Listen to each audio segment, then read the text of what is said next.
I'm assuming you guys are going to take care of that, right? Right. We're gonna let Whenever you're people in, ready, letting people Yep. in. Matt, whenever you're ready.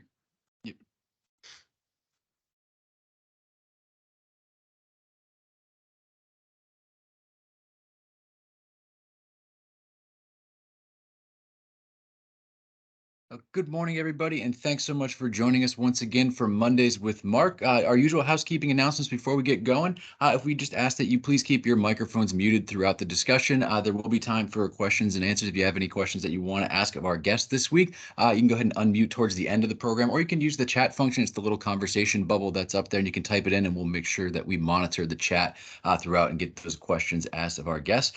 But other than that, I want to turn it over to our host here, our SBA District Director here in Rhode Island, Mark Hayward. Good morning. Thank you very much, Matthew and Riley. Welcome to Mondays with Mark. This is always kind of a fun event that we do here. And I'll be very candid with you. Like I said to you in the previous discussion we had, I don't know a lot about Venture Cafe. You know, when I think about a cafe, I think about maybe having a cup of coffee, having something to eat, something really different. And I think, and I've heard of you before, but I think there are a lot of people out there who haven't heard of what the Venture Cafe is. So we're going to start right from the bottom. Tell us about it. Yeah, thanks so much, Mark, for having me on the show. This is great. But so to your point, people are slightly confused about the Venture Cafe name all the time. I would say once a week we have someone coming into our space asking if they can have a cup of coffee. We have coffee sometimes, but we're definitely not a traditional cafe. So what Venture Cafe is, I think to understand Venture Cafe, you have to understand CIC first. Of course, the CIC space here in Providence opened in 2019 when 225 Dyer was constructed. And what CIC is a co-working organization. Currently, we have about 160 organizations working here at CIC.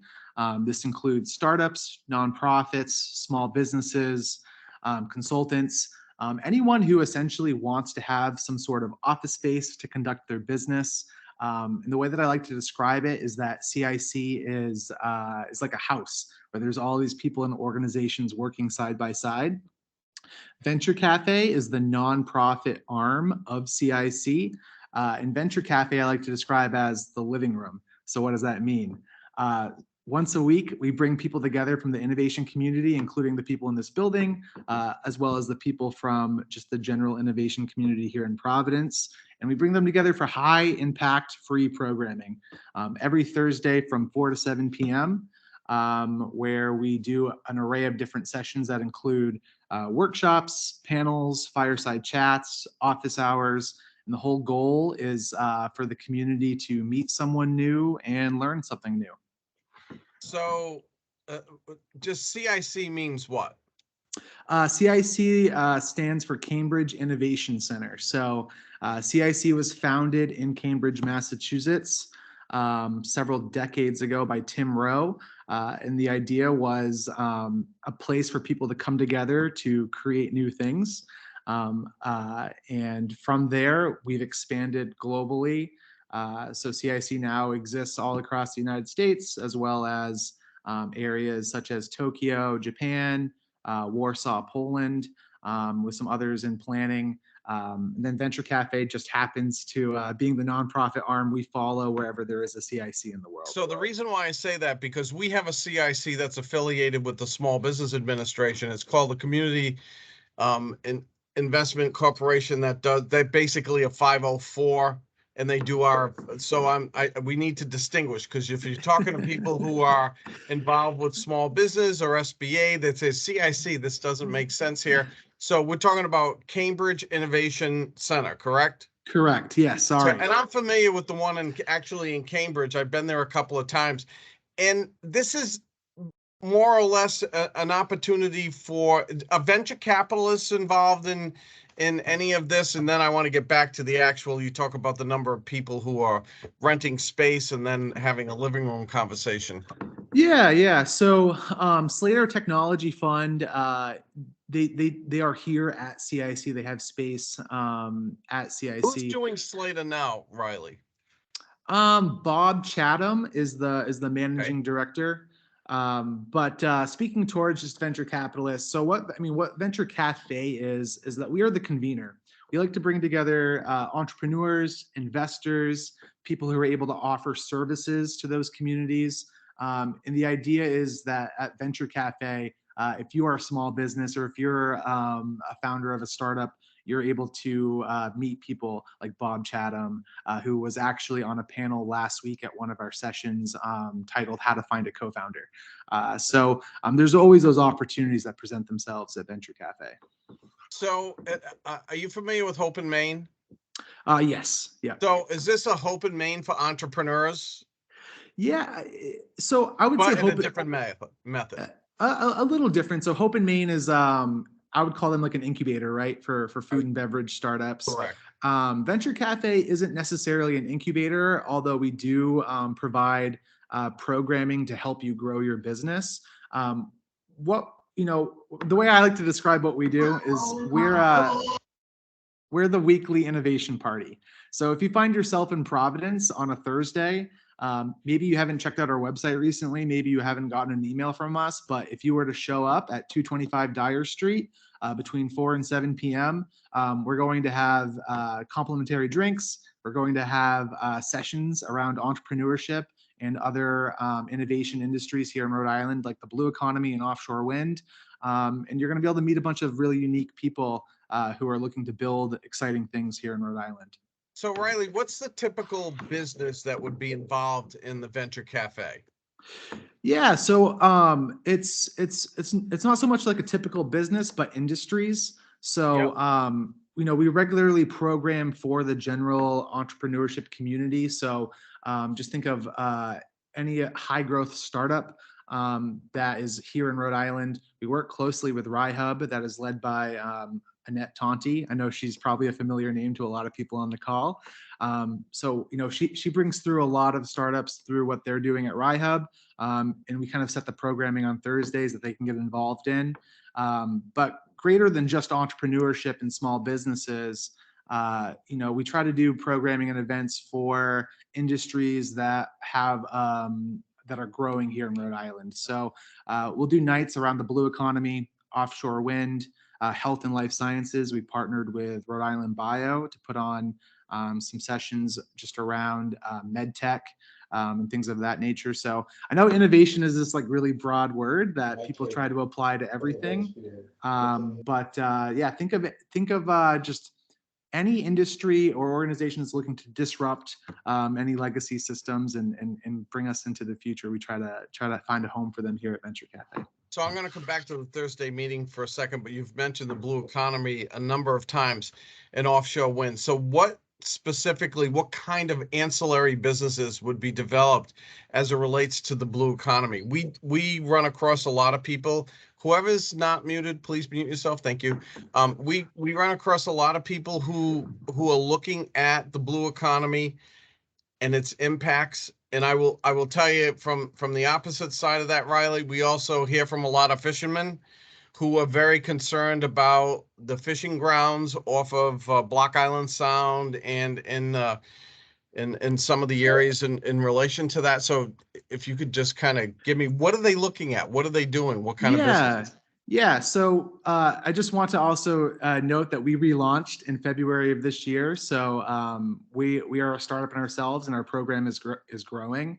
To date, we have yet to really do a big blue economy night, but we're currently working to co-create a blue economy evening in partnership with Mass Challenge, and we're also speaking with URI Ventures we're looking at October to do some blue economy programming. So what's really great about this call is that if there's anyone here that has ideas of what they would like to see or what they would like to learn as it relates to the blue economy, I'm happy to chat with them offline, and we can make sure that is included when we actually have those nights this coming October. And if anybody has a question, because a lot of people have popped in after you and I had started, if you can put your question in the chat, or at some point in time when we get near to the end of the program, we'll open it up if you want to have direct questions to Reilly or myself. And talking about the blue economy, I know that at the University of Rhode Island, there is a specific a component of URI that's dealing with the blue economy. Have you had any interaction with them? One person who's involved there is Christine Smith, who I love. Christine was at Commerce RI for a very long time, and she is phenomenal as it relates to STTR, SBIR kind of projects. Yeah, not to share too much because we're still planning for Oh, come on, it's those just you and I. Come those on. sessions. I just had a call with Christine 2 weeks ago, and that's kind of where we started the conversation about doing a blue economy series or evening this coming October. So, she's the expert. I'm definitely not the expert when it comes to the blue economy. So, I'm hoping that she puts together a committee of really exciting organizations and people so we can do a really exciting night this coming October. I don't want to say anything since I'm not the expert. I don't want to speak too much to it. But are we talking about companies, Reilly, that are manufacturers of certain components or component parts to whatever's being utilized in the blue economy? Or are we talking about other kinds of impacts to the blue economy? And let me just kind of throw in Cheryl Zimmerman, who is the founder and CEO and president of Farsounder, which basically is radar, sonars. And I know that she's worked a lot with the fishing industry as it relates to the blue economy. Are those the kind of components that we're looking at? And I'm just trying to get a handle as to, what, because there may be a lot of people that come out of this kind of discussion that you and I have. So, and just to maybe better explain what a Venture Cafe Thursday gathering looks like, I kind of liken them to mini conferences. So between 4 and 7, that 3-hour block, we have probably anywhere between 3 and 6 sessions that are occurring. So to your point, Mark, about, are we talking about impact? Are we talking about what it is? Are we talking about, manufacturers in the space and the innovations that are occurring? It's a little bit of both. Okay. So when a guest comes to our space on a themed evening like that, they're going to be able to experience info and demo tables where they're learning more about what is happening in the industry. Usually at the beginning of the evening, it's a little lighter. Someone who knows nothing, they're able to gain at least a very base understanding. And then as the night progresses, that's when we start our workshops, panels, fireside chats, that include the industry experts. So people like Christine, not people like me, who can talk about more about what's specifically happening here in Rhode Island and how certain organizations, people can get involved if they so choose. How many people will you have at something like this? Yeah, so our attendance on average is usually anywhere between 50 and 75 people. But we've had several nights where we're over 100, depending on the topic. Last Thursday we had a night all about startups and general entrepreneurship, where we had close to 100 people, and that night included, a workshop on how to find a co-founder, led by Ryhub. We also had a workshop on how to raise venture capital that was led by a New York-based angel investor. We had a workshop on how to create a sales program for your organization led by a startup founder.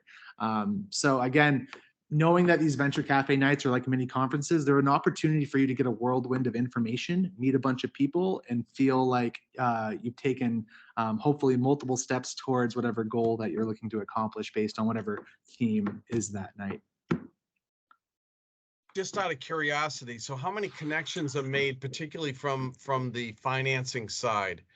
If because we're not talking about people who are absolute startups, are we? Or are we talking about, because we would, and this is not disparaging, we would go from tire kickers, somebody who's just looking at the potential of getting into this kind of market, to those who actually have a foothold but don't have financing.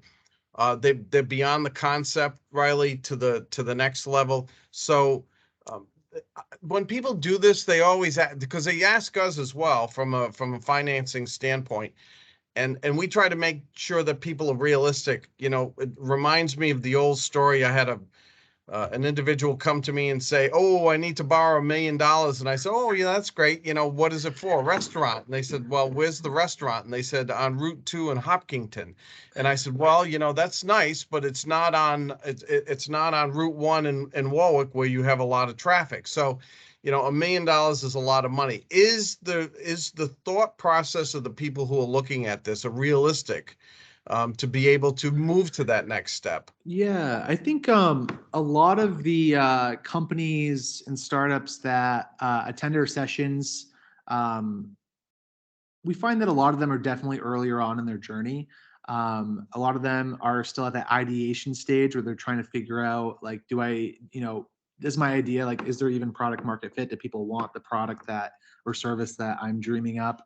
And then, a lot of our startups are just starting to look at, in order to really pursue this, I need to raise money. So when we do a session with David Hemingway, who led that session last week, who's a New York-based angel investor.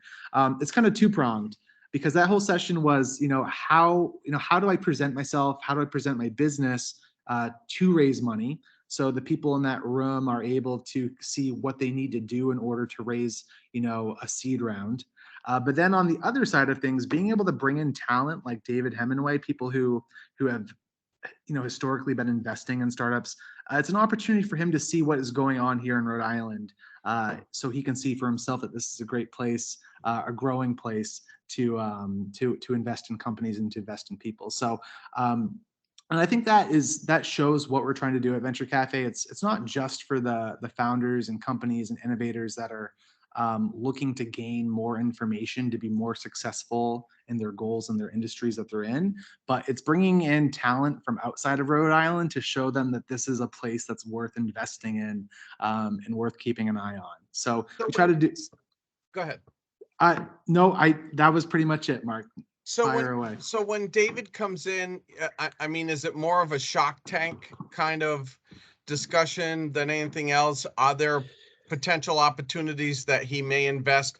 And to go one step further, Reilly, is, and I don't know if you know this information, but once they get to the point where David would say, I like the concept of that. I want 33 1/3% of the company. Yeah, I think so. Our job really is just to be that convener, right? So, we've been able to facilitate that introduction to David through his workshop. And when it comes to like that nitty gritty of like, does David actually want to invest in the companies that are coming out to Venture Cafe to listen to him? Our hope is that that does happen, of course. Right. And hopefully we are able to report on that when it does happen, if it does happen. Our biggest goal is to really just introduce people to people like David, to introduce founders to investors. That's one part of our job, at least. But when it comes to like that nitty gritty of like what deals come out of those introductions, being so new, again, relaunching in February, we don't quite have that historical track record to show if those things are happening quite yet. So when you say relaunch, you're talking about there was a hiatus during COVID. Is that what it was all about? Yeah, there was a hiatus. So between October and February from 2021 to 2022, we had shut down for about 4 months. And then myself and Caroline, we're a two-person team here at Venture Cafe. We relaunched in February, and since I was new to Venture Cafe at that point, so to me that was day one. Even though Venture Cafe did exist since 2019 when this space opened, for me it's been like starting in February, being new to the organization.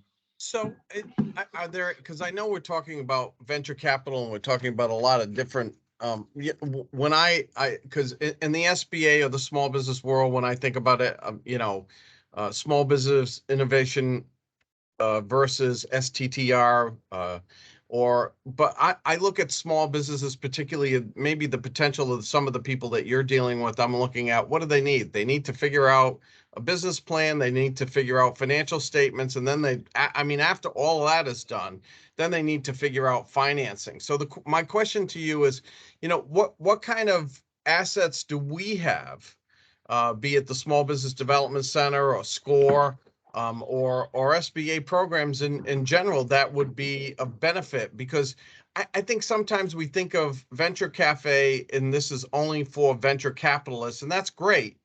But people who have a business concept and some kind of resources and a business plan and financial statements can move despite the need for additional funds. Yeah, and just to respond to that, Mark, Venture Cafe isn't, just for venture capital or just for high growth startups. It really is for anyone who is looking to build and grow something or meet people. Right. We're a very inclusive organization. We're not going to turn anyone away. So people, even at the ideation stage, they don't even really know what they want, but they just want to meet people who are building cool things. We welcome them to come to our Thursday gathering program. But to also respond, Mark, on like what the SBA has that could benefit some of our guests. I mean, I find that the people that I meet, they simply don't know what they don't know. They don't know what is available for resources here in Rhode Island. Being a founder is lonely, and there isn't someone that's necessarily there isn't someone that's telling them what to do, right? Like they don't have a boss when you're a founder. So being able to bring resources to them in a space where they can learn a bunch of different things at once, it's really impactful and beneficial to them because they don't know what they don't know. So to better answer you, like it'd be great if like the SBA was at a venture cafe evening where people who want to start businesses can learn about the offerings, right? So maybe there's an opportunity for an info table there. And that's how a lot of these workshops and sessions go. It's people show up not really knowing what to expect, but it's our job to put orgs and sessions and workshops in place that we think can benefit that guest who is attending one of our events. Yep, I'd be very candid with you, Reilly. We'd love to do it, and I think we'd love to bring our resource partners from the Small Business Development Center, which provides for free technical assistance, to our SCORE volunteers, and I have to tell you, we have a SCORE chapter that's second to none. And these are, it used to be called the Senior Corps of Retired Executives, and none of these people are retired because they're very active. They own their own businesses. They're very focused on helping people, and they can be mentors to people above and beyond. And I think there really is a niche here. In addition to that, we have the Center for Women in Enterprise, which is, we're talking about value-added services that people can really call upon to get them to the next level. And as you well know, the SBA is probably one of the biggest venture capitalists because we have the small business, SBIC's small business innovative companies that put a lot of money into startups or into businesses that are just beyond the startups. And we certainly have a few of them here in Rhode Island. And I think together we can probably give them a little bit of, one thing you always need is you need hope. You need if you people don't to have believe. hope, go ahead. Yeah. No, I was just gonna say, as a founder, as someone who wants to start a business, you need people who believe in you. It's really important to have that community that wants to see you succeed. Again, Venture Cafe is just really about bringing together people. So it's not necessarily our job to have the resources to give, but it's to bring people like the SBA, the Center for Women in Enterprise, to Venture Cafe, invite that organization. Yeah. So then our guests have that opportunity to connect with them, to realize, oh, wow, I didn't even know this organization existed around me. And oh, wow, these are the resources that I can use to start that process of building and growing that business that I want to do. So if I wanted to be a member of Venture Cafe, do I pay a fee? Is there fees, or is there, it's just? Yeah, so we're currently looking at 2023, which is insane, just because I feel like 2022 just started. There is an opportunity for organizations to sponsor our work, just because this is a free program for people to get involved with. It's high impact programming, and we're able to do that because people sponsor our work and putting on the events. But for an organization like the SBA, we'd be happy just to have you come as a guest to share what you're able to provide for businesses, and that wouldn't cost you anything. we'd love to bring you to our audience. And I actually think, and by the way, we only got 4 minutes left, but I actually do think that we have a lot to offer, not only to Venture Cafe, but to all of the people who may come. From just, when I tell you that we have a plethora of knowledge, we truly do, because the depth of what the SBDC SCORE and the Women's Center have to provide to individuals. I mean, we do guarantee financing, and but we teach how people need to establish their financial levels. It's great to have a good concept and a plan, but if you're not realistic on how the plan is going to, eventually pan out, we don't want to see people fail. And I always say that businesses don't plan to fail, they fail to plan. And I think by planning, it gives them, and we can give you and whoever comes the ability to give that little bit of, here's your focus that you need to go to. But, Reilly, the other thing is, from a financial standpoint, I know you said that you're supported by the foundation, right? You have a foundation, the Cambridge Foundation? Or? Yeah, so we are a nonprofit. We're supported by organizations, economic organizations here in Rhode Island. 195 District helps supports us. Commerce RI supports us. And we also, CIC is for profit. Yep. So when people do events here, that helps support, again, our efforts on the Venture Cafe side to bring that free high impact programming to the community. If anybody on the call has any questions, please feel free to either raise your hand or put them in the chat. Yeah, I'm just gonna plug this week's agenda, Mark. So sure. I put it in the chat. So this month at Venture Cafe, our overall theme is wellness. So while we do a lot for entrepreneurs and founders, we do other things. And our theme this month is wellness. And this Thursday, we're talking about philanthropy and community building. So, do you do anything with the Rhode Island Foundation, Reilly? We haven't yet, but that's definitely an organization we'd like to be involved with. Yeah, because they certainly do. They have a lot to do in the small business space. So, and they're constantly reaching into the communities of color, to women, to underserved communities, and certainly communities in general, small businesses in general. But we've worked, and I realize that he is retiring, but we SBA have worked pretty significantly with Neil Steinberg and what he's tried to accomplish over there. But that's always it's always an opportunity. Yeah, and I'm writing down Neil's name as we speak, so I can remember to follow up. He is retiring, so you gotta take that into consideration. So, other than this week, do you have additional plans that are out there that? Yeah, so if anyone visits our website, and I can, it's just venturecafeprovidence.org. It's just the beginning of that link that I have already put in the chat. We try to put our agenda out a month in advance. So if you visit our website and click on events, you should be able to see all the workshops and sessions that are going on Thursdays from 4 to 7 p.m. And we also do community coffee hours in partnership with Mass Challenge. So you can find those there too if you're looking forward to attending something like that. That's more casual, just having coffee with some founders and entrepreneurs. So we also do that as well. Great. Ashley Garcia put in the chat, can we in the community get involved at Venture Cafe? Yeah, Ashley, I'm not sure what you mean, but whether you're speaking as from an organization point of view or you as an individual who just wants to come out to one of our evenings, the answer is yes to all of it. If you want to be a guest, just feel free to show up, and we'll welcome you with open arms. If you're an organization that wants to run a session, happy to talk to you offline about what you would want to do here at Venture Cafe, and we can definitely fit it in. Well, thank you, Reilly. Believe it or not, 30 minutes has now flown by. Thank you to everybody who's been on today. And until next week with Mondays with Mark. Thanks, Reilly. Have a great week. See you, everybody. Thanks, Mark. Thanks, everyone. Thank you. Bye now.